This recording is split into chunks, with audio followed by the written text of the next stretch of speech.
Isang napakagandang araw na naman ang bumunga dito sa New Zealand. Summer na summer talaga. Nagising nga pala kami alas 7 ng umaga. First day nga pala ni Mr. ngayon na holiday na siya. Wala nang pasok. Alam nyo kasi dito sa New Zealand, meron silang mga holiday pag Christmas. Meron silang mga break, yung mga nagwo-work. Depende na rin sa kumpanya na pinagtatrabahuan mo. Pero si Mr. talaga, always yan. Every year meron siyang Christmas break. Nagluluto nga pala ako dito ng breakfast namin. Ito nga pala ay ginisang kamatis with butter. Ito nga palang paborito ko. Pagkatapos ay nagluto nga pala ako ng bacon. Naghiwa na rin ako ng mushroom. Ito nga palang paborito ni Mister. Pag breakfast talaga, gustong-gusto niya na merong mushroom. So ang sabi ko kasi kay Mister kanina paggising namin, ipagluluto ko siya ng breakfast sa first day niya sa holiday.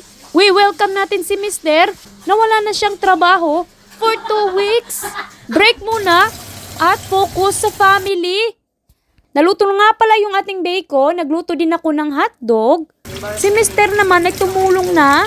Nagutom na kasi. Nagluto ng itlog. Sunny side up. Ginisa ko na nga pala yung ating mushroom. So namimiss ko na talaga yung breakfast sa Pilipinas na may tender juicy hotdog. Meron ding mga toyo at saka pandesal of course. So pag breakfast talaga ako, gustong-gusto ko talagang mag-rice. Minsan lang ako nagtitinapay. Yung mga anak ko naman, alternate sila tinapay. Next day naman is rice. Pero si Mister talaga, all the time yan, bread yung kinakain sa breakfast. Ready na nga pala yung ating breakfast. At si Mister ay nakaupo na. Oh, that is big breakfast. So kakagising nga pala ni Silas at saka ng Kambal, kaya naman kami lang ni Mister muna ang kumain sa lamesa. Yung kapatid ko naman na hindi ko lang kung nasa na. So andito na nga pala si Ariana at si Georgia na upo na rin. So napakasarap na kumpleto tayo sa lamesa kumakain. So pagkatapos nga pala namin mag-breakfast, naglinis agad ako ng aming kwarto. Ayan naman talaga yung routine ko every morning. Naabutan ko nga pala si Mister nagsiset up ng aming slides para sa mga bata. Ito nga pala yung summer nila na laruan. Ito talagang paborito nilang gawin pagdaan dito lang sila sa bahay.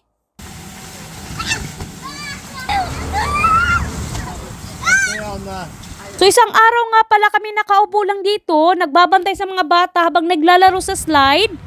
Nakalimutan ko nga pala, meron pa akong lilinisan sa loob ng bahay. Kailangan ko pang punasan yung aming mga drawer. Sobrang dumi na talaga. Alam nyo man, magbabagong taon, kailangan malinis yung ating bahay pag talubong natin sa bagong taon at hindi madumi. Ang sabi nga ng nanay ko, talubungin natin ang bagong taon ng malinis na bahay. Kaya naman talaga sinimulan ko ng paglilinis. Pagkatapos nga pala, ay kailangan ko pang magtupi ng gabundok na mga labahin. While si Mister naman ang nagbantay sa mga bata na naglalaro sa slides. Nanonood nga pala ako ng TV. While nagtutupi, pagkasapit ng hapon is nagready na ako ng dinner namin. Magba-barbecue lang pala kami. Meron nga pala ako ditong chicken wings. Ilalagay ko lang ito sa bowl. Maglalagay ako ng olive oil, konting-konti lang. Pagkatapos maglalagay din ako ng garlic powder, paprika, asin at saka pepper. Halo-haluin lang natin hanggang sa maghalo-halo lahat ng mga sangkap. Pagkatapos ay i-cover muna natin ito, marinate for 20 minutes. Meron din pala ako ditong chicken breast. Gagamitin din natin ito sa ating barbecue. Simpleng-simple lang lutong gagawin ko dito. Nakita ko nga pala sa YouTube ang ganitong style. Pag nagba-barbecue sila, season ko lang ito with salt at saka pepper. Pagkatapos ay maglalagay ako dito ng ito nga pala yung nabibili sa supermarket na ready-made seasoning for chicken barbecue. Medyo spicy ito, meron itong anghang. Ngayon naman ay re-ready kong aking mga patatas. Ito nga pala yung side dish natin. 5 patatas lang naman. Tutusok-tusukin ko ito. Pagkatapos nating matusok-tusok, ilalagay ko sa bowl. Pagkatapos, maglalagay tayo ng tubig. Papakuluan natin ito. Sisisonin natin ito. Maglalagay tayo ng konting asin.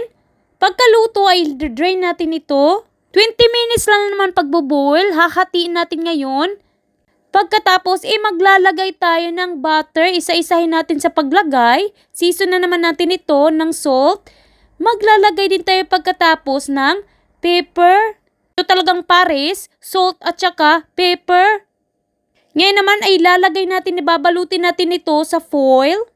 So, ang daming chichiburiche ng pibibake ng potato. Hindi nga pala ito ibibake. Iba-barbecue natin ito, isasabay natin sa chicken. So, ito na, ready na siya i-barbecue ang ating potato. Na-barbecue na rin pala ni Mister yung ating minarinate na chicken kanina. While nagba-barbecue si Mister, ako naman ay busy din sa pagsiset up ng table sa labas. Dito kasi kami kakain ng dinner. Tinulungan na rin pala ako ng mga anak ko pagkatapos. Yung mga anak ko talaga tumutulong yan sa mga bagay-bagay. Tinuturoan namin mag-asawa. After few minutes, lutong-luto na ang ating chicken barbecue at saka yung ating patatas din na binarbecue. 1, 2, 3, 4. Put the light of the side of it, I be the man. Put you down about it, gonna do it. Wash your hands! Well, watch out, they're very hot. Very hot. You don't grab them. Some tomato sauce? Like the chicken, guys? So you eat your chicken, love. You said you're hungry. Oh, Daddy's having a blast in there. Let's eat some chicken wings. Chicken wings, sausawan with... Someone cooked for them in the barracks, or they have a chef? Sauce for me, please. Can you get sauce for me, please? Papa's going want to go back. You like the chicken? Yeah, it's yummy. Yummy. Yummy! Chicken, Hi barbecue guys! chicken. This is yummy food. Yummy barbecue chicken.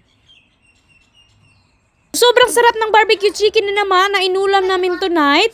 Pagkatapos nga pala namin kumain, si Mr. nga pala ay kinuha ang mga sinampay. Ako naman ay nagligpit ng mga plato sa lamesa na kinainan namin. So every summer talaga dito kami sa labas kumakain ng dinner. Masarap din kasi, ni-enjoy namin yung balcony namin. Sa summer lang kasi nagagamit. Pagkatapos nga pala ay nagdilig kami ng mga halaman. Kumuha kami ng mga tubig sa swimming pool. Sayang naman kasi kung itatapon lang. So guys, thank you for watching this video. Dito natapos ang araw namin. I hope nag-enjoy kayo at sa susunod naman na vlog. Bye!